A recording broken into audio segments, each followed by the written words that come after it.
Hey friends, it's Becky L. McCoy, and this is Sucker Punched.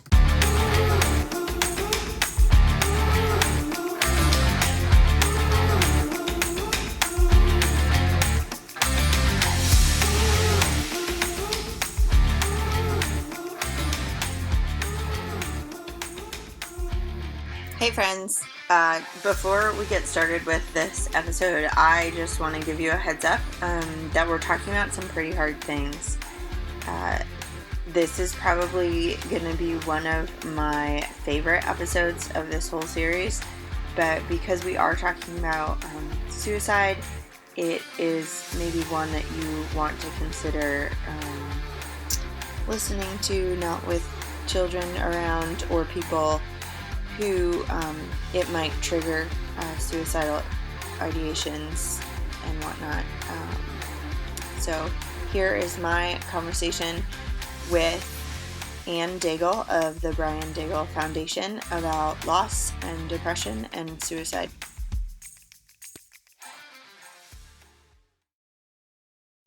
I am here today with Ann Dagle, and as part of the mental illness series in the podcast, I knew when I was putting this together that I wanted her to be part of it because she has a really important story to tell and is doing some really great work.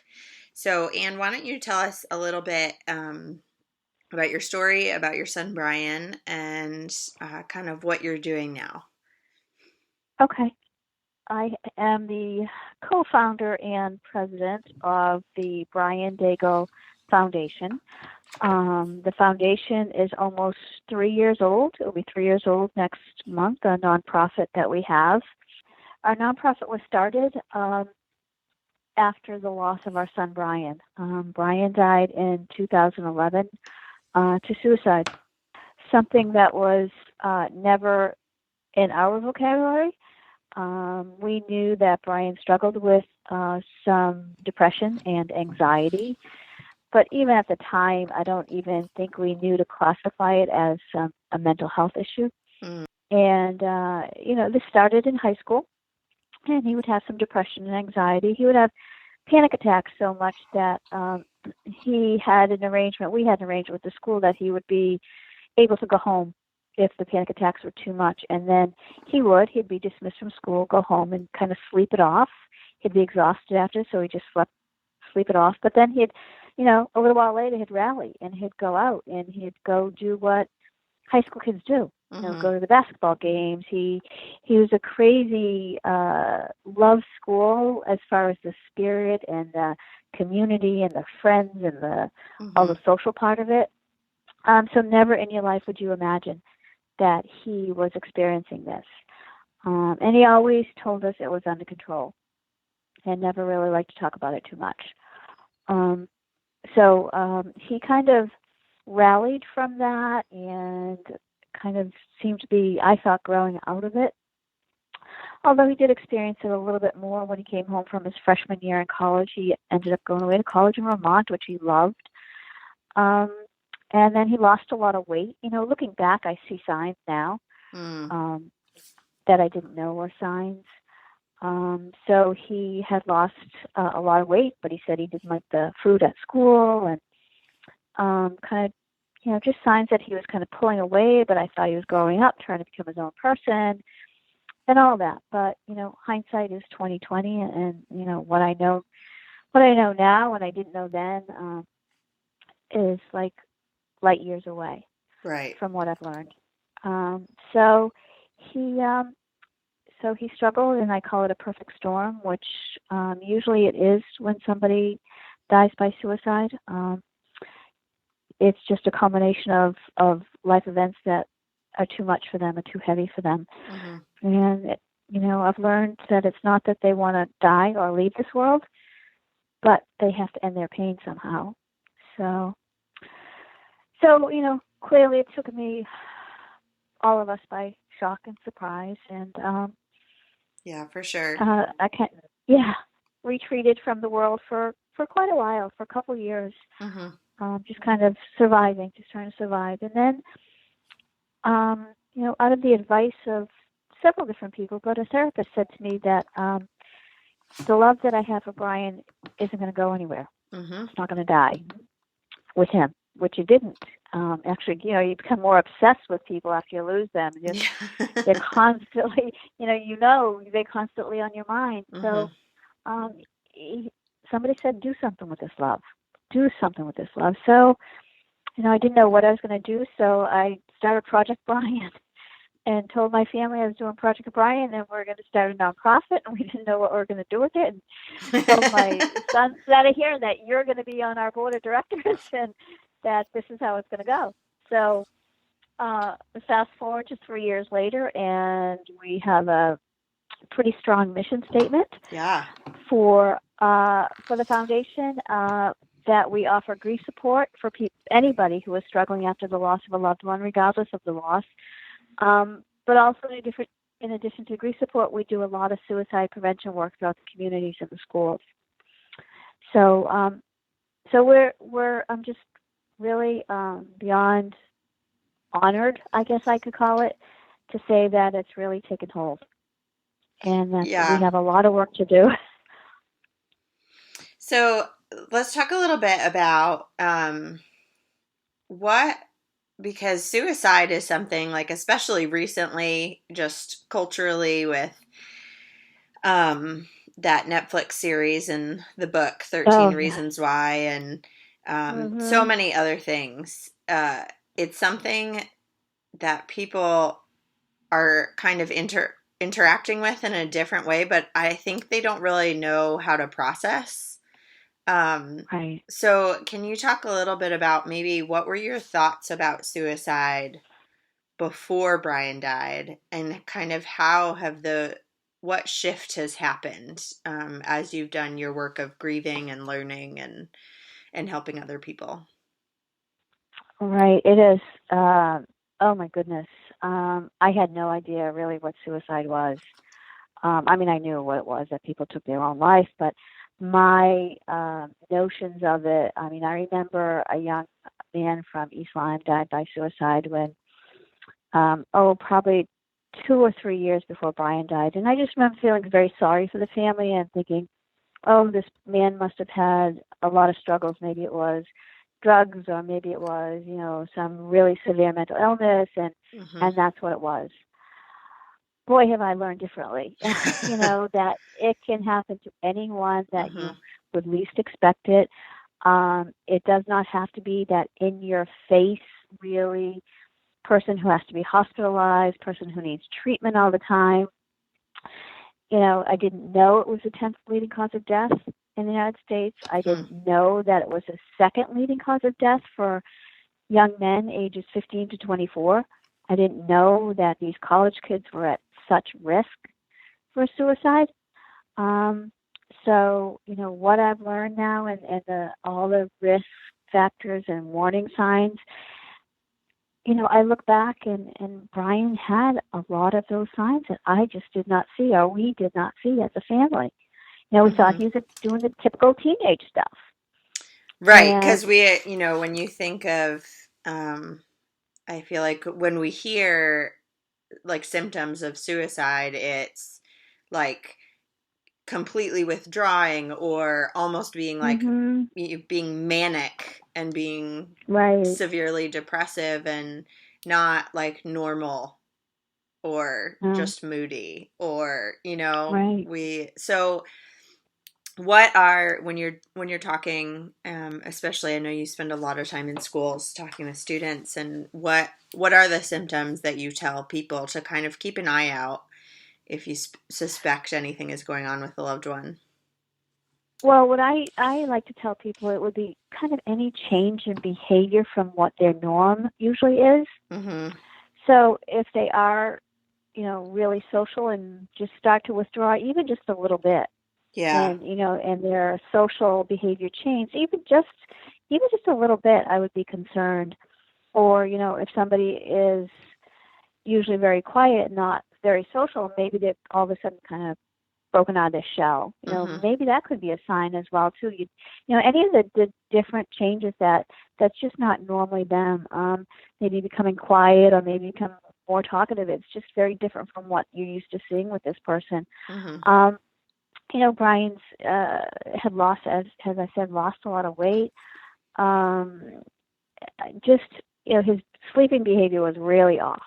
He could not sleep at all, and usually teenagers sleep all the time. Right. He always had trouble sleeping. His sleeping patterns are really bad. And I know the week before he died, he had like no sleep at all because he was just too stressed about different things in life. Mm-hmm. So I know the importance of sleep now, that if somebody's not sleeping, it can really affect their behavior and their cognitive thinking so much. So, I put a lot of emphasis on that with the kids. Mm-hmm. And just the fact that it's okay to talk about things that you don't even know what you're going through, Mm-hmm. some odd feelings. Please reach out to somebody, or if you know a friend who's acting differently, reach out to them. Hmm. Yeah, that's great, because so And it's not many. just. Go ahead. I was going to say too. I also have learned and met a lot of people who have lost spouses. Mm-hmm. In their 40s and 50s, and that is a really growing age group of people who are taking their life by suicide. Usually typical times to be concerned about with people are transition times in life. Right.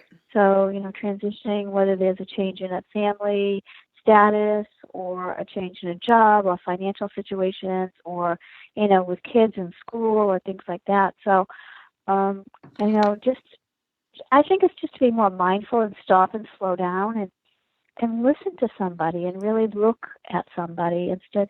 We get so caught up in this world and life and just go, go, go, go, go. It's just, if I had taken a little bit more time and slowed down and looked at life differently, I don't know.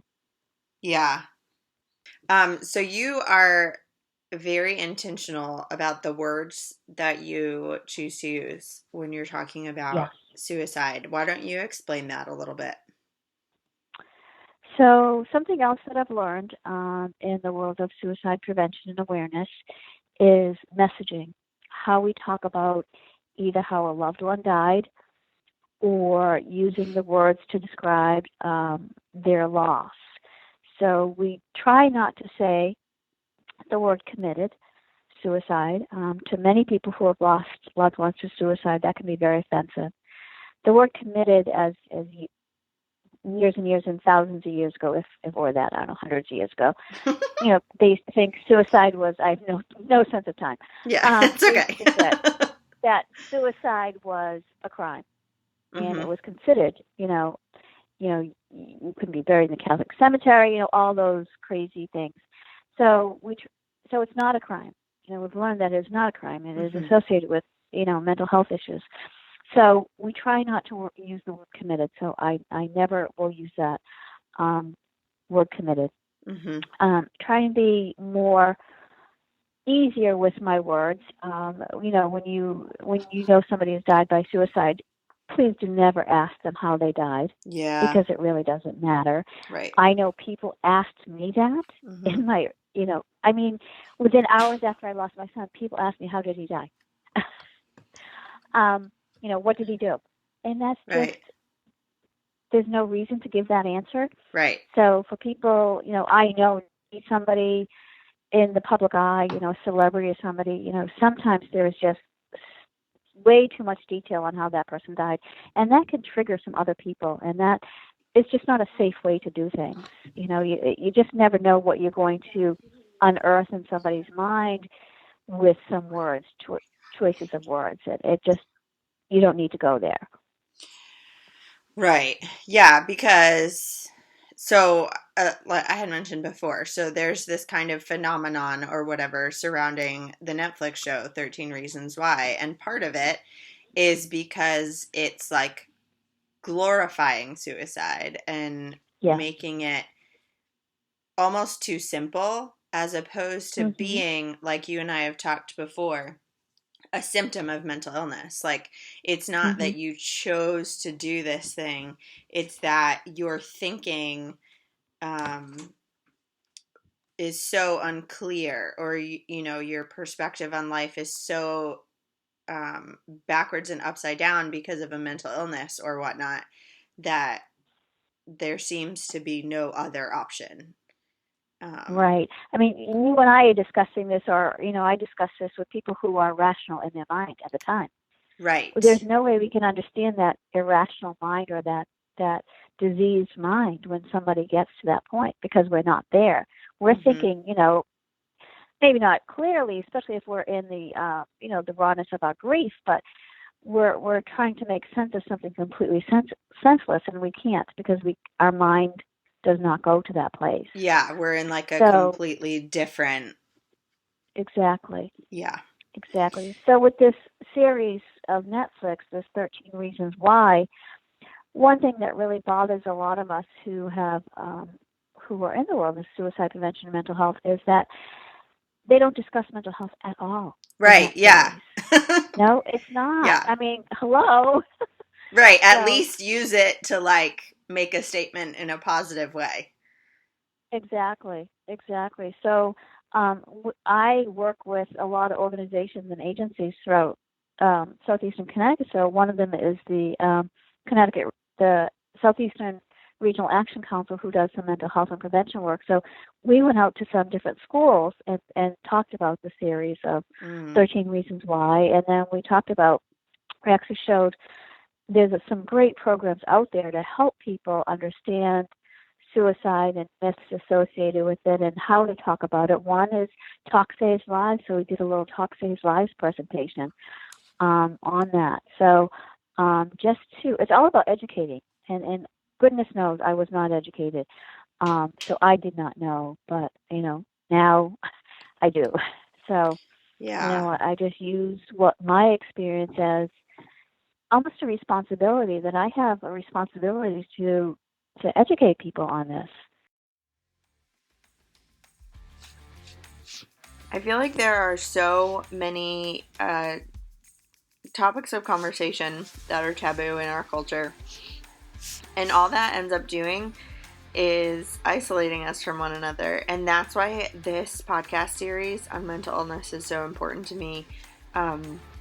Because instead of the way we've always handled it is by keeping it private, and this isn't something we talk about, which ends up making us feel like we're the only ones dealing or struggling with this, which is so dangerous, because one of the hardest things about living with a mental illness is that you already feel so stuck inside of yourself that we really need to work hard to connect with one another. I am so grateful for these women who are stepping out and being brave and sharing their stories and their experiences, because I know that this is the direction that we need to move in if we're really going to help each other and encourage each other. If you want to get to know more women like this who are brave and who look at the disappointment and discouragement in life and acknowledge it and feel it and are hurt by it, but also decide to keep moving, I really hope that you'll join us at the Brave Together virtual retreat. Some of the women that you're hearing in this series will be there. I say be there, but it's virtual, right? So we'll all sit down at the same time and listen and watch the speakers. But we get to do it in our PJs on our couches in our own homes, right? So the commitment level is pretty low, but there's this great chat feature. So we get to build community and relationships, even if we aren't sitting in the same room together. So I hope this is just kind of the beginning of us deciding that building relationships and community is really the best way for us to keep going even when life is really hard. So if you're interested, go to beckylmccoy.com/brave together virtual retreat. There are no spaces or anything. It's just beckylmccoy.com/brave together virtual retreat. If you don't know your plans yet for that day, or you know you're going to be busy, go ahead and buy a ticket, because if you register before August 22nd, you'll get the recording for free. so you can catch up later and you won't have to miss anything, even if you can't be with us on the day. So I really hope I'll get to see you there. And here is the rest of my conversation with Anne. How would you recommend, if someone feels like if they're kind of feeling maybe a little provoked by this conversation and that they don't Mm-hmm. really understand how it could be like death by suicide as opposed to committing suicide, if they're Right. having a hard time getting that perspective, is there a way that they can challenge themselves and learn more without actually having to lose someone to suicide? Yes, like I said, there's some great organizations out there. The American Foundation of Suicide Prevention is a great resource. It has on its website, it has education, it has statistics, it has all kinds of information on there. And then in Connecticut, we have our own organization. It's PreventSuicideCT.org, and that has some great resources as well to help people um, learn more about the risk factors, the warning signs, and kind of Mm. demystify some of the notions that we had. Yeah, because I think people have some really strong feelings about suicide, even when they don't really know anything about it. Oh, they do. They do. There was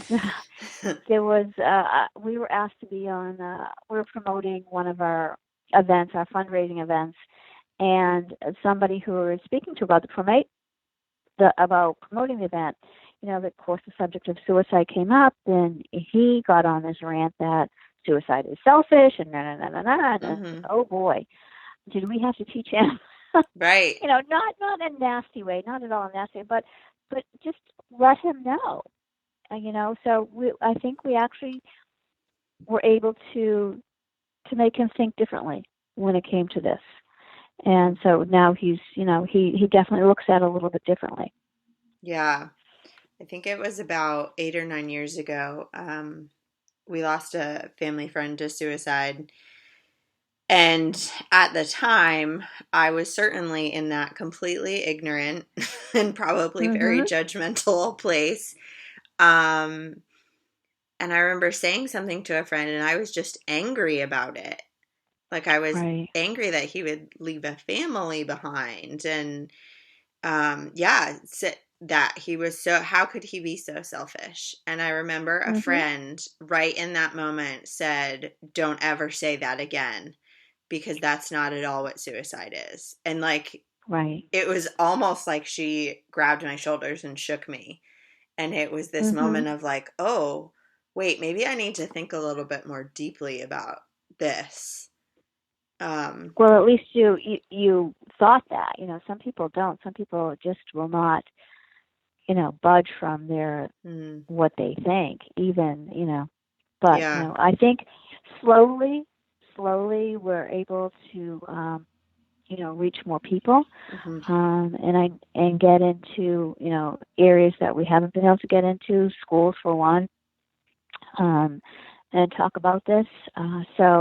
And there's, as I had mentioned, there are some great programs to educate and teach people on risk factors and warning signs and what do you do. I'm really excited that I'm going to be going into the East Lyme schools and teaching one of the programs that I teach to the teachers in the fall. So give them some more tools to help them because they deal with this stuff now Hmm. more than ever. Yeah, I can only So it's imagine. right, right. So they need to be equipped with some tools and resources. So I'm really pleased that East Lyme has opened that door for us to come in. Mm, yeah, that's great. So if you were to sit down with two people right now and kind of talk to them, and one of the people or groups of people would be either someone struggling with suicidal ideation, so thinking about suicide, like that is something, the thoughts are frequent or even occasional but very real, or the family member or friends of that person, what would you encourage them to do or to talk about? And then also, how would you encourage the family and the friends of someone who has recently, or even, in the distant past, died by suicide, and they're just kind of really struggling to figure out how to deal with it? So for the first person, sometimes one of the programs that I've learned myself and now can teach it is QPR. And QPR means question, persuade, and refer. So you actually ask that question. Are you thinking of killing yourself? Are you thinking of taking your own life?